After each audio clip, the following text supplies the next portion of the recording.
தற்போதைய அரசாங்கம் ஆட்சிக்கு வருவதற்கு முன் அடிக்கடி பாலஸ்தீனம் சம்பந்தமாக மாநாடுகளை நடாத்தி அந்த மக்களுக்காக பாதையில் இறங்கி போராடியவர்கள். ஆனால் தற்போது அரபு நாடுகளுக்கு ஒரு முகத்தையும் அமெரிக்கா இஸ்ரேலுக்கு இன்னொரு முகத்தையும் காட்டி வருவதை அவதானிக்க முடிகிறது.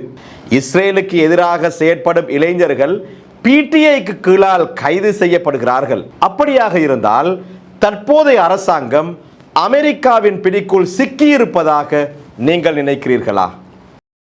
அமெரிக்காவின் பிடியில் தான் இந்த அரசாங்கம் இருக்கிறது.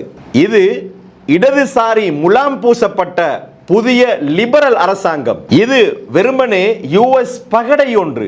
ஈரான் மீது தாக்குதல் நடந்த போது வெளிவிவகார அமைச்சினால் வெளியிடப்பட்ட அறிக்கையை நீங்கள் பார்த்திருப்பீர்கள்.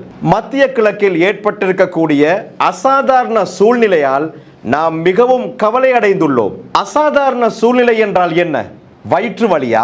வயிற்றில் ஏதேனும் அஜீரணமா? அப்படி இல்லையே சொல்லுவது. இதற்கு முன்னால் ஜனாதிபதி மஹிந்த ராஜபக்ஷ எப்போதுமே பாலஸ்தீன பக்கம் நின்றார். தன்னுடைய அரசாங்கம் மீது அமெரிக்கா அதிருப்தி அடையும் என்று பாலஸ்தீன நட்புறவை முறிக்கவில்லை. ஆனால் இந்த அரசாங்கம் மஹிந்தவை விட பாலஸ்தீன பக்கத்தில் நின்றிருக்க வேண்டும். ஆனால் இஸ்ரேலுக்கு எதிராக ஒரு வார்த்தையை கூட எழுத முடியாமல் வெளிவிவகார அமைச்சு இருக்கிறது. நான் ஒரு நல்ல உதாரணம் சொல்கிறேன். ஜனாதிபதி ரணசிங்க பிரேமதாச காலத்தில் நடந்த விடயம். ஜனாதிபதி ரணசிங்க பிரேமதாச காலத்தில் ஜெனீவாவில் இஸ்ரேலுக்கு சார்பாக ஒரு யோசனை முன்வைக்கப்பட்டது.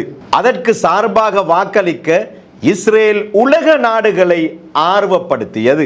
எங்கள் வெளிவிவகார அமைச்சையும் ஆர்வப்படுத்தியது. எங்கள் வெளிவிவகார அமைச்சும் இஸ்ரேலுக்கு ஆதரவாக வாக்களிக்க சம்மதித்தது. ஆனால் ஏதோ இறுதி நேரத்தில் எமது வெளிவிவகார அமைச்சு ஜனாதிபதி ரணசிங்க பிரேமதாசவிடம் ஆலோசனை கேட்டது. ஜனாதிபதி பிரேமதாச உடனடியாக பதில் சொன்னார். அனுரகுமாரவல்ல. அனுரவிடம் கேட்டிருந்தால் அவர் அப்படி சொல்லி இருக்க மாட்டார். ஜனாதிபதி பிரேமதாச இஸ்ரேலுக்கு எதிராக வாக்களிக்குமாறு ஆலோசனை வழங்கினார். அப்போது இஸ்ரேலுக்கு எதிராக இலங்கை வாக்களித்தது. இந்த விடயம் வாக்களிப்பதற்கு முன்னரே இஸ்ரேலுடைய ஒரு பிரதிநிதிக்கு கேள்விப்படுகிறது. இலங்கை இஸ்ரேலுக்கு எதிராக வாக்களிக்க இருப்பதாக. உடனடியாக அந்த பிரதிநிதி ஓடோடி வந்தார் ஜனாதிபதி ரணசிங்க பிரேமதாசவிடம். வந்து, ஜனாதிபதி அவர்களே, இது ஒரு தீர்மானமிக்க யோசனை. இதில் இலங்கை எமக்கு ஆதரவாக வாக்களிக்க வேண்டும் என்று கேட்டார். ஜனாதிபதி பிரேமதாச இவ்வாறு பதில் கூறினார். நாம் உங்களுக்கு ஆதரவாக வாக்களிக்க விரும்புகிறோம். ஆனால் நான் அப்படி செய்தால் எனக்கு முஸ்லிம் வாக்காளர்கள் இல்லாமல் போய்விடுவார்கள்.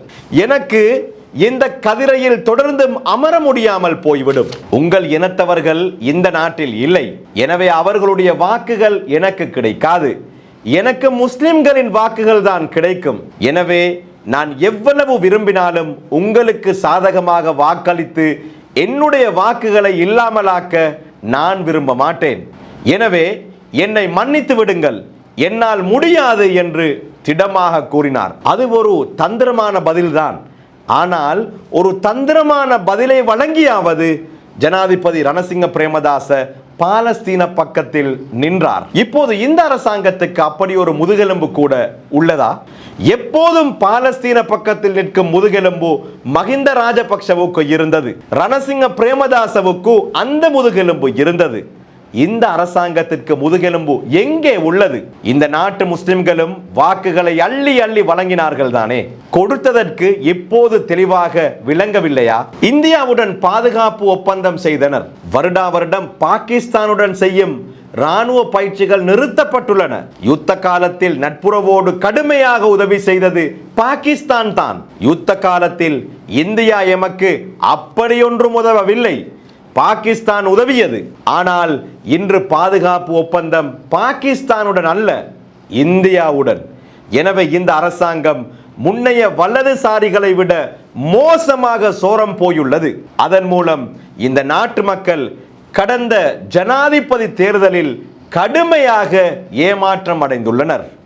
உயர்கல்வித்துறையில் 15 வருடங்களை நிறைவு செய்த பம்பலப்பிட்டிய அமேசான் காலேஜ் அண்ட் கேம்பஸில் புதிய வகுப்புகள் ஆரம்பம். முன்பள்ளி ஆசிரியர் பயிற்சி நெறி, உளவியலும் உளவளத்துணையும், கணனி, ஆங்கிலம் மற்றும் முகாமைத்துவ பாடநெறிகளுடன் HND, டிகிரி, மாஸ்டர்ஸ் வரையான பாடநெறிகள் இலங்கை பல்கலைக்கழக மானியங்கள் ஆணைக்குழுவினால் அங்கீகரிக்கப்பட்டு கல்வி அமைச்சின் கீழ் 3ஆம் நிலை தொழிற்கல்வி ஆணைக்குழுவினால் பதியப்பட்ட அமேசான் காலேஜ் அண்ட் கேம்பஸ். மேலதிக விவரங்களுக்கு 0765 204 604 www.amazoncollege.lk